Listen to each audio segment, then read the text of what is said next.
my husband announced during our son's college graduation he was leaving with his younger assistant and taking our life savings. I smiled and said, "No problem, but first have a look at this," and handed him an envelope. When he opened 2T, I never imagined my son's college graduation would end like this. The ceremony at the University of Minneapolis was perfect. Blue skies, proud families, and the infectious joy of accomplishment in the air. Nathan had worked incredibly hard for his business degree, and I couldn't have been more proud. But what should have been one of the happiest days of our lives turned into something else entirely. I'm Anna, and after 25 years of marriage, I thought I knew my husband Benjamin. We'd built a comfortable life in Minneapolis, raised our son, and I believed we were happy. I worked as a financial advisor while Benjamin managed his own consulting firm. We weren't wealthy, but we'd saved carefully over the years, planning for retirement and our son's future. That afternoon, as we gathered for photos after the ceremony, Benjamin was acting strangely. He kept checking his phone and glancing around nervously. His assistant Rebecca was there too, officially to help coordinate the celebration dinner. But something about her presence felt off. She was young, probably around 30, and had been working for Benjamin for the past 2 years. The moment came during the celebratory champagne toast. Benjamin stood up, champagne glass in hand, and I expected him to say something touching about Nathan's achievement. Instead, he cleared his throat and announced, "I have something important to share with everyone." The way he said it made my stomach drop. I'd seen that look before. In my line of work, I'd watched countless people try to hide their nervousness before making life-altering decisions. "I'm leaving," he continued, his voice steady but cold. "Rebecca and I are in love, and we're starting a new life together. I've already transferred our savings to ensure our fresh start." The silence that followed was deafening. Nathan's face went pale, and our guests shifted uncomfortably in their seats. Rebecca stood there with a triumphant smile, her hand resting possessively on Benjamin's arm. But instead of the shock and devastation Benjamin clearly expected, I felt strangely calm. Maybe because I'd seen this coming months ago. Maybe because I'd already prepared for exactly this moment. I reached for my purse, feeling the weight of the envelope inside. 3 months earlier, I'd noticed the first red flag when reviewing our joint accounts, a series of unusual transfers and expensive hotel charges. As a financial advisor, I'm trained to spot irregularities, and these weren't just random splurges. They followed a pattern. The charges always appeared on days when Benjamin claimed to be working late. Minneapolis isn't that big of a city, and the same hotel name kept showing up. The Marquette, downtown, just 2 blocks from his office, always on Wednesday nights. Always the same suite. I didn't confront him immediately. Instead, I started digging deeper. Working with numbers for 20 years had taught me patience and precision. I tracked every transaction, every receipt, every suspicious movement in our accounts. The evidence mounted steadily. Dinner reservations for 2 at expensive restaurants, jewelry purchases from Tiffany's, and first-class plane tickets to Caribbean destinations I'd never heard about. Then came the offshore account transfers. Benjamin thought he was being clever, hiding money in a Cayman Islands account. But he'd forgotten one crucial detail. I'd handled our taxes for the past 15 years. I knew every legitimate account, every investment, every penny we'd saved together. These new transactions stuck out like neon signs. The final confirmation came from my friend Laura in HR at Benjamin's firm. She'd called me, voice hesitant, one afternoon in March. "Anna, I think there's something you should know," she'd said. "Rebecca just filed for a transfer to your husband's new satellite office in Bermuda." That was when I knew. Benjamin wasn't just having an affair, he was planning an escape. The pieces fell into place, the hidden money, the secret accounts, the planned announcement. He'd chosen Nathan's graduation deliberately, thinking the public setting would prevent a scene. What he didn't know was that I'd already contacted my lawyer, Patricia. Together, we'd spent weeks preparing everything: the divorce petition, the asset freeze, the tax fraud evidence. I'd quietly moved our savings into a separate account, documented every suspicious transaction, and gathered proof of his affair. I took another sip of champagne, watching Benjamin's smug expression as he finished his announcement. He thought he had orchestrated the perfect exit. He had no idea that I was about to reveal my own carefully planned surprise. After Benjamin's announcement, Rebecca had the audacity to wave a first-class ticket in front of everyone. "Our flight to Bermuda leaves tonight." She gloated, her voice dripping with satisfaction. "We've already found the perfect beachfront property with your savings." The room erupted in shocked whispers. I could see Nathan's hands trembling with anger, his graduation cap still perched on his head. Our friends and family shifted uncomfortably in their seats, unsure whether to leave or stay for what promised to be an explosive confrontation. Benjamin turned to me, his expression a mixture of triumph and pity. "I've left you enough for a few months' expenses," he said magnanimously. "I think that's more than fair considering what?" I interrupted, my voice steady. "Considering that I helped build your consulting firm from scratch, that I managed our finances while you focused on your career, or considering that I've known about your plan for months." His smile faltered slightly. Rebecca's hand tightened on his arm. "What do you mean you've known?" she demanded, her confident facade cracking just a bit. I reached into my purse and pulled out the thick manila envelope I'd prepared. "You know, Benjamin, for someone who prides himself on attention to detail, you really should have been more careful with your email password. The one you've used for 20 years, Nathan's birthday, not very original." The color began to drain from his face. I could see him mentally calculating, trying to remember what emails might be in that envelope. "Your plan was clever. I'll give you that," I continued, standing up to face him directly. "Setting up the Bermuda account. Planning this announcement for Nathan's graduation, where you thought I wouldn't make a scene, but you forgot something crucial about me." "And what's that?" he managed to ask, his voice slightly hoarse. "I don't just manage our family's finances. I do this for a living. Did you really think I wouldn't notice the transfers, the hotel charges, the secret account in the Caymans?" I smiled, enjoying the way his eyes widened with each revelation. "Or maybe you thought Laura and HR wouldn't tell me about Rebecca's transfer request to your new Bermuda office." Benjamin's hands were shaking now. Rebecca had taken a step back, her triumphant smile replaced by uncertainty. "Here," I said, holding out the envelope. "Before you leave for your new life, you might want to look at this. Consider it my graduation gift to you both." As Benjamin took the envelope with trembling fingers, I savored the moment. Everything I'd discovered, everything I'd prepared was about to come to light. And the best part? He had no idea what was coming next. Benjamin's hands trembled as he opened the envelope. I watched with quiet satisfaction as he pulled out the stack of papers, his eyes widening as he scanned the first page. The divorce petition, already filed and stamped, seemed to mock his carefully laid plans. What the hell is this?" he stammered, looking up at me with disbelief. I took another sip of champagne, savoring its crisp taste. "Oh, just some light reading before your romantic getaway," I replied sweetly. "You might want to pay special attention to page 3. Rebecca peered over his shoulder, her perfectly manicured nails digging into his arm as she read. The bank statement showed our joint account's current balance. 0. Every penny had been legally transferred weeks ago to an account solely in my name. "You can't do this," Benjamin sputtered, his face reddening. "That's our money." "Our money?" I interrupted, raising an eyebrow. "You mean the money you were planning to steal? The money you've been slowly siphoning into offshore accounts?" I gestured to the next set of documents. "Speaking of which, the IRS is very interested in your creative accounting methods." The color drained from his face as he flipped through the papers. Hotel receipts, restaurant bills, email printouts detailing his affair with Rebecca, including their plans for this very announcement. Each page was another nail in the coffin of his escape plan. Nathan stood beside me now, his graduation gown rustling as he moved closer. "Dad," he said, his voice thick with emotion. "You were really going to do this? Today of all days?" Benjamin couldn't meet our son's eyes. Instead, he frantically shuffled through the remaining papers until he reached the court order freezing his assets. His hands shook so badly he nearly dropped it. "Everything's frozen," I explained calmly. "Your personal accounts, your business accounts, even that lovely little nest egg you thought you'd hidden in the Caymans. My lawyer is quite thorough."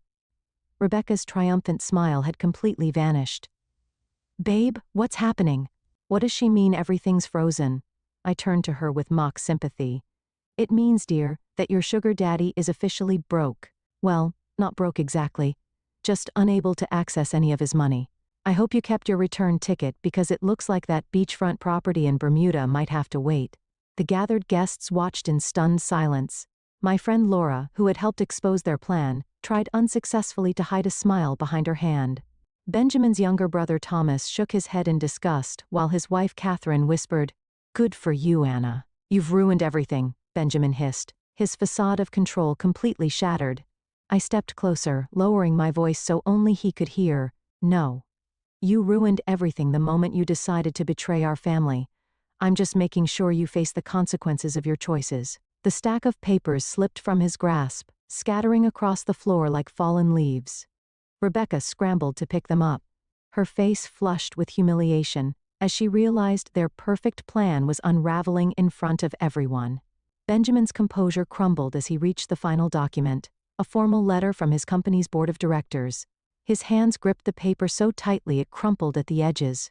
The letter detailed an immediate investigation into his relationship with Rebecca, citing potential abuse of power and misuse of company resources. "You went to the board?" he whispered, his voice hoarse with disbelief. "Actually, I didn't have to," I replied calmly. "It seems someone else noticed your inappropriate behavior with a subordinate. The ethics committee has been watching you for months." Rebecca's face went pale. "What does this mean for my position?"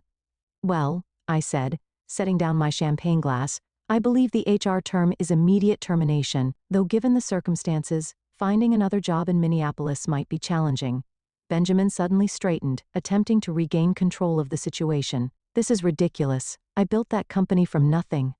"They can't just they can and they have," I cut in. "The board's quite concerned about potential lawsuits. Apparently, you're not the first executive to think he could use his position to pursue younger employees." Nathan stepped forward, his graduation cap now in his hands. "I can't believe you did this, Dad. To Mom, to our family, to everything we've built." "Son, you don't understand," Benjamin pleaded, reaching for Nathan's arm. "Sometimes marriages just don't." Nathan jerked away from his touch. "Don't try to justify this. You were going to steal Mom's savings and run away with your assistant on my graduation day. I understand perfectly." Rebecca, now gathering her composure, attempted to salvage what she could. "Benjamin, they can't prove anything about us. We can fight this."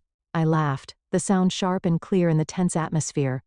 "The email thread where you both planned this entire scheme, including today's announcement, the hotel receipts, the witness statements from your coworkers, I think they can prove quite a bit." Several of our guests had quietly slipped away, but many remained, watching the scene unfold with a mixture of shock and fascination. Benjamin's brother Thomas approached, placing a supportive hand on Nathan's shoulder.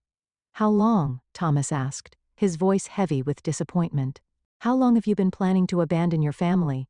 Benjamin's silence was damning. Rebecca answered instead, her voice shrill with defensive anger. "We've been in love for 18 months. We shouldn't have to hide it." 18 months? I mused, tapping my chin thoughtfully. "Interesting. That's exactly how long I've been documenting everything. Every transaction, every meeting, every little lie. I had a feeling it might come in handy someday." The weight of realization crashed over Benjamin's face.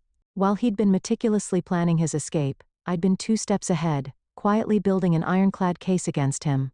His perfect plan, his dreams of a new life with his young assistant, his carefully hidden money, all of it was slipping through his fingers like sand. Benjamin made one last desperate attempt to salvage his crumbling world. "Anna, be reasonable," he said, lowering his voice to the persuasive tone he'd used so often in business negotiations. "We can work something out, split everything 50-50, keep this civil 50-50, I echoed, genuine amusement in my voice. "Of what exactly? The money you tried to hide? The company that's about to terminate you? Or perhaps you mean the house that's solely in my name?" His head snapped up. "What do you mean solely in your name? Remember last month when you were too busy to attend the mortgage refinancing meeting? You just signed the papers I brought home." I smiled, watching comprehension dawn on his face. "You really should read documents before signing them, Benjamin. The house has been transferred to my name only." Rebecca grabbed Benjamin's arm, panic rising in her voice. "What about the Bermuda property? Our deposit?" "Frozen along with every other transaction you've made in the last 6 months," I replied. "Though I suspect the property developer might be interested to know the funds were obtained fraudulently." Benjamin's face contorted with rage. "You've vindictive by Dad." Nathan's sharp voice cut through the air. "Don't you dare finish that sentence." The remaining guests watched in stunned silence as Benjamin's carefully crafted facade finally shattered completely. His shoulders slumped, and for the first time, he looked his age. "I've worked with your lawyer, Patricia," I continued calmly. "She's prepared a fairly generous settlement offer considering the circumstances. You can sign it now, or we can let the judge decide after reviewing all this evidence. Your choice." Rebecca stepped away from Benjamin, her young face etched with dawning horror. "You promised me security," she whispered to him. "You said we'd have everything we needed." "Oh honey," I said, almost feeling sorry for her. "He promised me security too 25 years ago, look how well that turned out." Thomas approached his brother, disgust evident on his face. "The family lake house you've been maintaining for Mom and Dad? Have you been using that for your little rendezvous too?" Benjamin's silence was answer enough. "I'll tell them myself," Thomas spat. "They should know what their son has become." Nathan, still in his graduation robes, squared his shoulders. "I think it's time for you both to leave," he said, his voice steady despite the emotion in his eyes. "You've ruined enough of today already." I watched as Benjamin's world collapsed around him. His son's graduation, which he'd chosen as the stage for his grand exit, had instead become the scene of his ultimate humiliation. The whispers and stares of our guests, the disgust on his brother's face, the rejection in his son's eyes. It was all crashing down on him at once. "The settlement papers will be at Patricia's office on Monday," I said, gathering my purse. "Don't bother trying to access any accounts before then." "And Benjamin?" I paused, meeting his defeated gaze. "I suggest flying coach to Bermuda. First class might be a bit out of your price range now." As Benjamin and Rebecca slunk away from the graduation celebration, I turned to our remaining guest with a bright smile. "Well, now that the unexpected entertainment is over, shall we properly celebrate Nathan's achievement?" Laura rushed forward to hug me. "Anna, that was absolutely brilliant," she whispered. I've never seen Benjamin speechless before. Nathan wrapped an arm around my shoulders. "Mom, I can't believe you've been planning this for months without letting on. How did you stay so calm?" "Years of handling other people's finances taught me patience," I replied, squeezing his hand. "And watching your father's schemes fall apart was worth every second of waiting." Thomas raised his glass. "To Anna, who just gave us the most satisfying show of justice I've ever witnessed, and to Nathan, whose graduation will certainly be remembered for years to come." The remaining guests laughed and clinked their glasses. The tension in the room dissolved into a celebratory atmosphere as everyone gathered around to congratulate Nathan properly. Catherine Thomas's wife pulled me aside. "That letter from the board, you timed everything perfectly, didn't you?" I smiled. The ethics committee had been building their case for months. I just made sure their announcement coincided with his planned escape. Timing is everything in finance and revenge. As we moved the celebration to the restaurant I'd reserved, notably not the one Benjamin had planned to use, I felt lighter than I had in years. The weight of Benjamin's betrayal and deception had been replaced by a sense of triumph and freedom. Nathan leaned over and whispered, "Best graduation gift ever, Mom." 2 weeks later, I sat across from Patricia in her downtown Minneapolis office, reviewing the final divorce settlement. Benjamin had signed everything without protest. The fight completely drained from him after our graduation day confrontation. The company's ethics investigation had revealed even more than I'd uncovered. 3 other young assistants had come forward with stories of Benjamin's inappropriate behavior. The board had terminated him immediately. His reputation in the business community thoroughly destroyed. Rebecca, facing her own professional crisis, had quickly abandoned their plans for a new life together. Last I heard, she'd moved back to Chicago to live with her parents. Her dreams of being a trophy wife in Bermuda thoroughly shattered. "The house is secure, the assets are protected, and the tax fraud evidence has been handed over to the proper authorities," Patricia said, organizing the final papers. "I'd say this is one of the cleanest divorces I've handled despite the circumstances." Nathan, who'd accepted a job offer in Minneapolis, took me to dinner that evening. "You know, Mom, I've been thinking about what you did, how you handled everything so strategically. Would you consider doing some financial consulting for my new company?" I smiled, touched by his faith in me. "I might be interested, though I hope you've learned to read the fine print on any documents before signing them." He laughed. "Trust me, that's one lesson our whole family won't forget." As we enjoyed our dinner, I felt at peace. Sometimes the best revenge isn't just about getting even. It's about emerging stronger, wiser, and ready for whatever comes next.